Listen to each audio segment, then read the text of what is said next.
తులారాశి వారికి ఏడాది తర్వాత రవి భగవానుడు శని భగవానుడితో కలిపి మీనరాశిలో 6వ స్థానంలో సంచారం చేయనప్పుడు రుణాలకు రోగాలకు శత్రువులను దూరం చేసుకొని ఐశ్వర్యకరమైన ఆనందకరమైన జీవితాన్ని ఎలా పొందాలో ఈ వీడియోలో సవివరంగా సంపూర్ణంగా తెలుసుకుందాం. తులారాశిలో ఏ నక్షత్రాలు వస్తాయనగా చిత్తా నక్షత్రంలోని 3వ పాదం 4వ పాదం, స్వాతి నక్షత్రంలోని 4 పాదాలు, విశాఖ నక్షత్రంలోని 1, 2, 3 పాదములు కలిపితే తులారాశి. రాశాధిపతి శుక్ర భగవానుడు. వీరికి పంచమ స్థానంలో రుణరోగ శత్రుకారకుడు కుజుడు, బుద్ధికారకుడు బుధుడు, వాస్తు నరదృశ్యకారకుడు రాహు సంచారం చేయనప్పుడు నూతనంగా వివాహమైన వారికి పుత్ర పుత్రిక సంతాన యోగము, పిల్లల యొక్క చదువులు, పిల్లల యొక్క అభివృద్ధి, అసలు ఇది పరీక్షాకాలం అవడం వలన పిల్లలను తీర్చిదిద్దాలని మీ కోరిక కూడా నెరవేరబోతుంది. అలాగనే 6వ స్థానంలో ఆత్మకారకుడు రవి, కళతకారకుడు శుక్రుడు, ఆయుకారకుడు శని భగవానుడి చేత ఏడాది తర్వాత రవి భగవానుడు మీనరాశిలో సంచారం చేయనప్పుడు యంత్రాలతో ఆయుధాలతో వాహనాలు ప్రయాణం చేసేటప్పుడు ఎన్నో జాగ్రత్తలు అవసరమని చెప్పి జ్యోతిర్విజ్ఞానం తెలియజేస్తుంది. ఎలక్ట్రికల్ పనిచేసేటువంటి వారు, అలాగే కిచెన్లో వంట వండేటువంటి వారు అనేక అప్రమత్తత అవసరమని చెప్పి కూడా మీరు గుర్తుపెట్టుకోగలగాలి. కనుక ఇలాంటి కాల సమయంలో సంవత్సరంలోని చివరి ఆదివారము, చివరి శనివారము, సంవత్సర ప్రారంభకాల సమయంలో మొదటి ఆదివారము, శుక్రవారము, శనివారము ఉపవాసం ఉండడం వలన యంత్రాలతో ఆయుధాలతో ప్రమాదాలు తొలగి ఆధ్యాత్మిక చింతన కలిగి ఉండడం వలన అనేకమైనటువంటి సమస్యలకు దూరమైపోయి సత్ప్రవర్తనంగా ఉంటారు. కనుక వీలైనంత వరకు ప్రతిరోజు సూర్యారాధన, సూర్య నమస్కారము, తెల్లజిల్లెడు వృక్షానికి నీరు, గోమాతకు ఆహారాన్ని ఏర్పాటు చేయడం ఉత్తమోత్తంగా భావించగలగాలి. భాగ్యస్థానంలో గురు సంచార స్థితి ఉండడం వలన ప్రేమికులకు చాలా మంచి కాలము, భార్యాభర్తల మధ్య అన్యూన్యత అవసరము, నూతన వివాహం ప్రయత్నం చేసేవారికి కాలం కలిసి రావడం కూడా జరుగుతుంది. ఏకాదశ స్థానంలో కేతు సంచార స్థితి ఉన్నప్పుడు వృత్తి, ఉద్యోగ, వ్యాపార, సేవారంగ కార్యక్రమాల్లో ఆధ్యాత్మిక చింతన కలిగి భూత భవిష్యత్ వర్తమానాలపైన జ్ఞానం కలిగి సత్ప్రవర్తనతో మీరు ప్రయాణం చేయగలిగితే మిమ్మల్ని ఆపే శక్తి ఎవరికి లేదు అని చెప్పి గమనించాలి.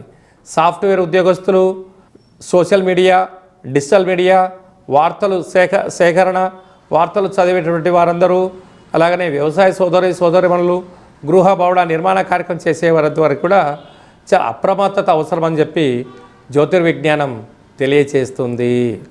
మార్చి మాసంలో ద్వితీయార్థంలో ముఖ్యమైన పండుగల గురించి క్లుప్తంగా సవివరంగా సంపూర్ణంగా తెలుసుకుందాం. 17వ తారీఖున సోమవారము, తెలుగు సంవత్సరాదికి చివరి సోమవారము, మాస శివరాత్రి సందర్భంగా మహాదేవుడికి రుద్రాభిషేకం చేసుకోవడము యోగదాయకం అని చెప్పి గమనించగలగాలి.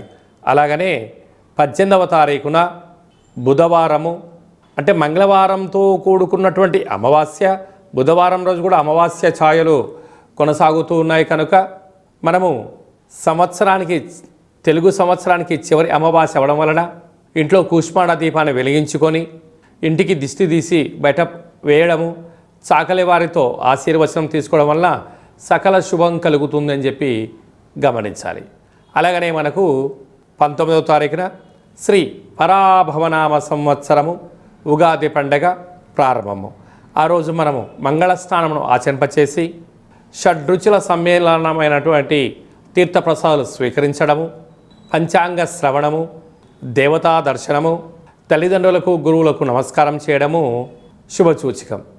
అలాగనే మనకు 27వ తారీఖున శ్రీరామనవమి అనగానే రాముడి కళ్యాణంలో పాల్గొనడం వలన సకల శుభాలు ఐశ్వర్యం కలుగుతాయని చెప్పి గమనించాలి. అలాగనే మీ వ్యక్తిగత జాతకం తెలుసుకోవాలనుకుంటున్నారా?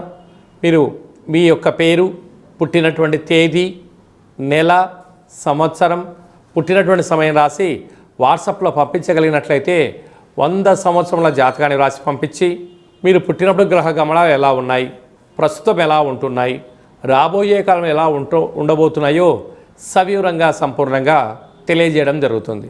చాలామందికి పుట్టినటువంటి కాల సమయంలో డేటా ఆఫ్ బర్త్లు లేనటువంటి వారికి మీ పేరు యొక్క మొదటి అక్షరాన్ని అనుసరిస్తూ రాశిని తెలియజేస్తూ రాశి యొక్క స్థితిగతులను మనం తెలుసుకుంటూ అలాగనే రమణ శాస్త్రం ద్వారా అనగా గవ్వళ ద్వారా కాళభైరవ ఉపాసన చేత భూత భవిష్యత్ వర్తమానాన్ని తెలియజేయడం జరుగుతుంది. కనుక ఈ కింది నెంబర్ను సంప్రదించి అపాయింట్మెంట్ తీసుకొని సంప్రదించగలరు. అందరికీ ఈ తెలుగు సంవత్సర ప్రారంభ కాల సమయంలో అందరికీ ఆయురారోగ్యాలు ప్రసాదించాలని శ్రీ రామచంద్ర స్వామి వారి యొక్క కళ్యాణ మహోత్సవ ఆశీస్సులు ఉండాలని కోరుకుంటూ ఆశీర్వచనం. ఓం దాశరథాయ విద్మహే సీతావల్లభాయ ధీమహి తన్నో శ్రీరామచంద్ర ప్రచోదయాతు. హరి ఓం. శతమానం భవతి శతాయు పురుష సతేంద్రియ ఆయుష్యేవేంద్రియే ప్రతిష్టతి. ధనం ధాన్యం బహుపుత్రలాభం శత సంవత్సరం దీర్ఘమాయు. శ్రీ పరాభవనామ సంవత్సరాంతం ఆయురారోగ్యం ఐశ్వర్యం అనుగ్రహం ప్రసాద సిద్ధిరస్తు తదాస్తు. ఈ వీడియో మీకు నచ్చినట్టయితే లైక్ చేయండి, షేర్ చేయండి.